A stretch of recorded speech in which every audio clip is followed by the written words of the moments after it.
आधुनिक शरीर शास्त्र हमें बताता है। वैज्ञानिक शोध भी यही कहती है कि भौहों के बीच जो रहस्यमय ग्रंथि छिपी है वही शरीर का सबसे अद्भुत केंद्र है। इसे विज्ञान पाइनियल ग्रंथि कहता है। तिब्बतियों की परंपरा में यह तीसरी आंख है और तंत्र के लिए यह है शिव का त्रिनेत्र, वह नेत्र जो भीतर की दुनिया को प्रकट करता है। दो आंखें सबको दी गई हैं, लेकिन इनके बीच छिपी तीसरी आंख भी है। फर्क सिर्फ इतना है कि यह सक्रिय नहीं है। यह हमेशा से है, किसी भी क्षण सक्रिय हो सकती है। निसर्गत ये सोई रहती है। इसे जगाने के लिए, इसे खोलने के लिए कुछ करना पड़ता है। ये अंधी नहीं है, बस बंद है। और ये विधि जिसके बारे में मैं कह रहा हूं, तीसरी आंख को खोलने की विधि है। यूनान के महान दार्शनिक पाइथागोरस जब मिस्र पहुंचे एक गुप्त विद्यालय में प्रवेश पाने के लिए, तो उन्हें तुरंत प्रवेश नहीं मिला। ध्यान रहे, पाइथागोरस उन विरले मनीषियों में से एक थे जिनका नाम युगों युगों तक गूंजता रहेगा, लेकिन वहां उन्हें बाहर रोक दिया गया। वे बार बार प्रयास करते रहे। हर बार उत्तर एक ही था, जब तक तुम उपवास और प्राणायाम के विशेष प्रशिक्षण से नहीं गुजरोगे प्रवेश नहीं मिलेगा। पाइथागोरस ने चकित होकर कहा, मैं यहां ज्ञान के लिए आया हूं, किसी प्रशिक्षण के लिए नहीं। लेकिन विद्यालय के आचार्यों ने उत्तर दिया, ज्ञान शब्दों से नहीं मिलता। ज्ञान तभी दिया जा सकता है जब तुम बदले हो, जब भीतर कोई रूपांतरण घटा हो। हम दिखावे में नहीं, वास्तविक अनुभव में रुचि रखते हैं, और अनुभवहीन ज्ञान जिया न गया सत्य किसी काम का नहीं। इसलिए तुम्हें 40 दिन का उपवास करना ही होगा, और इस उपवास में श्वास को एक विशेष ढंग से लेना होगा, और कोई मार्ग न था। पाइथागोरस को झुकना पड़ा। उन्होंने 40 दिन उपवास किया, श्वास की एक नई लय को अपनाया, सजगता के साथ हर क्षण जिए, और 40 दिन पूरे होने के बाद उन्हें प्रवेश मिला। कहा जाता है उस क्षण पाइथागोरस ने कहा, अब तुम पाइथागोरस को प्रवेश नहीं दे रहे। जो आया था वह अब नहीं है, मैं नया हूं। मेरे भीतर दूसरा जन्म घट चुका है। तुम सही थे और मैं गलत था। पहले मेरा दृष्टिकोण केवल बौद्धिक था, सिर में अटका हुआ।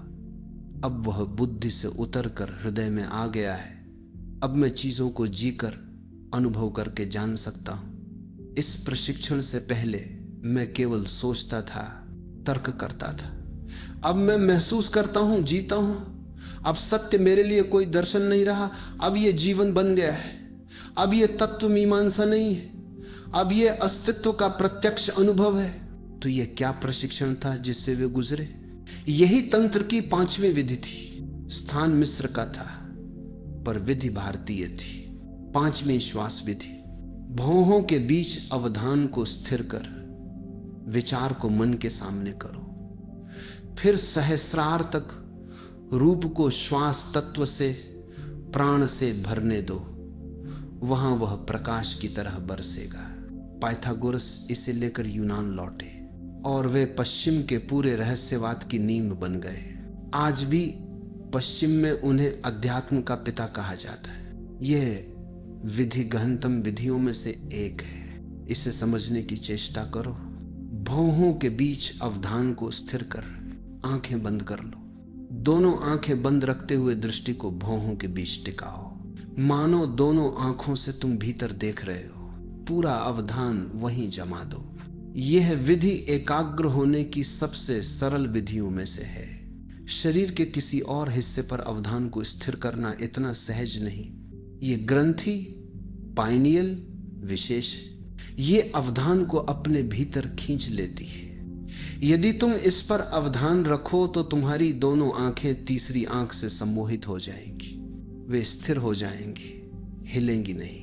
शरीर के किसी दूसरे हिस्से पर अवधान दो तो कठिनाई होगी, लेकिन तीसरी आंख चुंबक की तरह काम करती है। ये अवधान को पकड़ लेती है, बलपूर्वक खींच लेती है। इसीलिए दुनिया की तमाम विधियों में इसका समावेश हुआ है।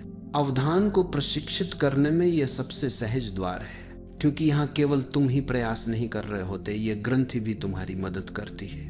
ये चुंबकीय है। तंत्र के प्राचीन ग्रंथों ने कहा है अवधान तीसरी आंख का भोजन है, और ये तीसरी आंख जन्मों जन्मों से भूखी रही है। जैसे ही तुम अवधान देते हो, ये जीवित हो उठती है, इससे भोजन मिल जाता है। और जब एक बार तुम जान लेते हो कि अवधान इसका भोजन है, तुम्हारा अवधान इसे चुंबक की तरह खींच लेता है, तो अवधान कठिन नहीं रह जाता है, सिर्फ सही बिंदु को पहचानना है। इसलिए आंखें बंद करो, अवधान को दोनों आंखों के बीच घूमने दो, उस बिंदु को खोजो, महसूस करो। और जब तुम उस बिंदु के बिल्कुल करीब पहुंच जाओगे, अचानक आंखें स्थिर हो जाएंगी, उन्हें हिलाना कठिन हो जाएगा, और तब जानो तुम्हें सही द्वार मिल गया है। भौहों के बीच अवधान को स्थिर कर और विचारों को मन के सामने देखो। यदि यह अवधान तुम्हें उपलब्ध हो जाए तो प्रथम बार तुम्हारे भीतर एक अद्भुत घटना घटेगी। पहली दफा तुम पाओगे कि तुम्हारे विचार तुम्हारे सामने चल रहे हैं, तुम उनसे अलग हो, तुम साक्षी बन गए हो। जैसे सिनेमा के पर्दे पर दृश्य बदलते हुए दिखते हैं, वैसे ही तुम देखोगे कि विचार आ जा रहे हैं और तुम मात्र दर्शक हो। एक बार तुम्हारा अवधान त्रिनेत्र केंद्र पर स्थिर हो जाए, तुम तत्काल विचारों के साक्षी हो जाते हो। आमतौर पर तुम साक्षी नहीं होते, तुम विचारों के साथ तादात्म्य कर लेते हो। यदि क्रोध उठे तो तुम क्रोध बन जाते हो। कोई विचार आया तो उसके साक्षी होने के स्थान पर तुम उसी के साथ एक हो जाते हो, उससे तादात्म्य करके साथ साथ बहते चले जाते हो। तुम विचार ही का रूप ले लेते हो, विचार बन जाते हो। जब काम वासना उठती है तो तुम काम वासना हो जाते हो, जब क्रोध आता है तो तुम क्रोध हो, जब लोभ जागता है तो तुम लोभ बन जाते हो। कोई भी विचार तुम्हारे भीतर प्रवेश करके तुमसे एकात्म हो जाता है और विचार तथा तुम्हारे बीच दूरी शेष नहीं रहती। लेकिन तीसरी आंख पर जैसे ही स्थिर हो जाओ, एकाएक साक्षी भाव प्रकट हो जाता है। तीसरी आंख तुम्हें साक्षी बनाती है। इस शिवनेत्र के द्वारा तुम विचारों को उसी तरह चलते देख सकते हो जैसे आकाश में तैरते बादल या पथ पर गुजरते हुए लोग दिखते हैं। जब तुम अपनी खिड़की से आकाश को निहारते हो या राह से गुजरते लोगों को देखते हो, तब तुम उनसे तादात्म्य नहीं करते, तुम अलग रहते हो, निर्लिप्त दर्शक। इसी प्रकार अब जब क्रोध आता है तो तुम उसे एक विषय की तरह देखते हो। अब ये नहीं सोचते मुझे क्रोध हुआ, बल्कि अनुभव यह होता है कि मैं क्रोध से घिरा हूं, क्रोध की एक बदली चारों ओर घुमड़ आई है। और जब तुम स्वयं क्रोध नहीं रहते, तभी क्रोध नपुंसक हो जाता है, वह तुम्हें छू नहीं सकता, तब तुम अस्पर्शित बने रहते हो। क्रोध आता है, चला जाता है और तुम अपने केंद्र में टिके रहते हो। यह पांचवें विधि साक्षित्व को पाने की विधि है। भौहों के बीच अवधान को स्थिर कर विचारों को मन के सामने देखो। अब अपने विचारों को देखो, विचारों का साक्षात्कार करो, फिर सहस्रार्थक रूप को श्वास तत्व प्राण से भरने दो, वह प्रकाश की तरह बरसेगा। जब अवधान भौहों के बीच शिवनेत्र के केंद्र पर स्थिर हो जाता है, तब दो बातें घटती हैं। पहली, तुम एकाएक साक्षी बन जाते हो, और यही बात दो ढंग से भी संभव है। एक, यदि तुम साक्षी हो जाओ, जो कुछ भी घट रहा हो उसके साक्षी बने रहो, तो तुम तीसरी आंख पर स्थिर हो जाते हो। तुम बीमार हो, शरीर में पीड़ा है, दुहक और संताप है, जो भी हो उससे तादात्म्य मत करो, बस साक्षी बने रहो, मात्र दर्शक। और यदि साक्षित्व संभव हो जाए तो तुम तीसरे नेत्र पर स्थिर हो जाओगे। दूसरा, इसका उल्टा भी घट सकता है। यदि तुम तीसरी आंख पर स्थिर हो जाओ तो साक्षी भाव अपने आप उदय हो जाता है। ये दोनों एक ही बात के दो द्वार हैं। इसलिए पहली ही बात, ज्यों ही तीसरी आंख पर अवधान केंद्रित होता है, साक्षी आत्मा प्रकट होती है। अब तुम अपने विचारों का सामना कर सकते हो। और दूसरी बात, अब तुम श्वास प्रश्वास की सूक्ष्म कोमल तरंगों का भी अनुभव कर सकते हो। अब तुम केवल श्वसन के रूप को ही नहीं, उसके तत्व को, उसके सार को, उसके प्राण को भी समझ सकते हो। और जब तुम्हें प्राण का एहसास होने लगे तब कल्पना करो कि तुम्हारा सिर, तुम्हारा पूरा कपाल प्राण से भर गया है। सिर्फ कल्पना करो, किसी विशेष प्रयत्न की जरूरत नहीं। और मैं बताऊंगा कि कल्पना कैसे कार्य करती है। जब तुम त्रिनेत्र बिंदु पर स्थिर हो जाते हो तब जो भी कल्पना करते हो वस्तुएं स्वतः और तुरंत घटित होने लगती है। अभी तुम्हारी कल्पना निष्प्रभावी है, तुम कल्पना करते हो और कुछ नहीं होता।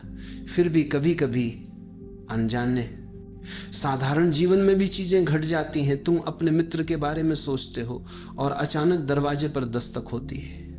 तुम कहते हो संयोग था कि मित्र आ गया। कभी तुम्हारी कल्पना संयोग की तरह काम करती दिखती है, पर जब भी ऐसा हो याद रखने का प्रयास करो और पूरे प्रसंग का विश्लेषण करो। जब भी लगे कि तुम्हारी कल्पना सच हो गई, भीतर जाओ और देखो, कहीं ना कहीं तुम्हारा अवधान तीसरी आंख के पास ठहरा हुआ रहा होगा। दरअसल यह संयोग नहीं है, यह ऐसा दिखता है क्योंकि गुह्य विज्ञान से तुम अपरिचित हो। अनजाने ही तुम्हारा मन त्रिनेत्र केंद्र के पास चला गया होगा।